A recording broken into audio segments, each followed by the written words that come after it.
এই শ্রাবণী, বক্সটা এদিকে একটু ঘুরে রাখ। আর শোন, আর কোনো স্যাড গান চলবে না, অনলি ডিজে গান চালা। আমাকে কি বলছি? ওদের তুই নাকি বল, সারা রাস্তা স্যাড গান শুনতে শুনতেই আসছে। কি ব্যাপার, কি হলো? কিছু না। চাচা, আজকে আমরা ফিস করছি, দুটো জেবেল লাগবে। ক টাকা ভাড়া দিতে হবে তাই বলো। ক টাকা দিবি? তোরা তো সব নিজের লোক, 5,000 টাকা দিস তাইলেই হবে। 5,000 টাকা মানে হজ কিনতে আসিনি চাচা, ভাড়া নিতে এসছি। পাড়াই তো বলছি, সন্ধ্যা লেগে গেলে আবার 10,000 লাগবে, সকাল সকাল পুষে দিবি।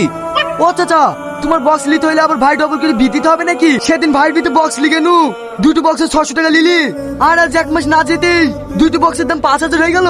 দেখ, প্রতি বছর আমাদের এই একটাই সিজন আসে, এই সিজনে বক্সের দাম বাড়বেই। তোদের নিতে মন গেলে লে, তাহলে বক্স থাক। রাগ করুন না চাচা, রাগ করুন না। বলছি 2,500 টাকায় কি কোনো বক্স হবে না? 2,500 টাকা? ওই ছোট বক্স দুটো লিজা, অন্য জায়গায় হলে 3,000 টাকা লিতু, দে তোরা 2,500 টাকাই দে। এলেন চাচা।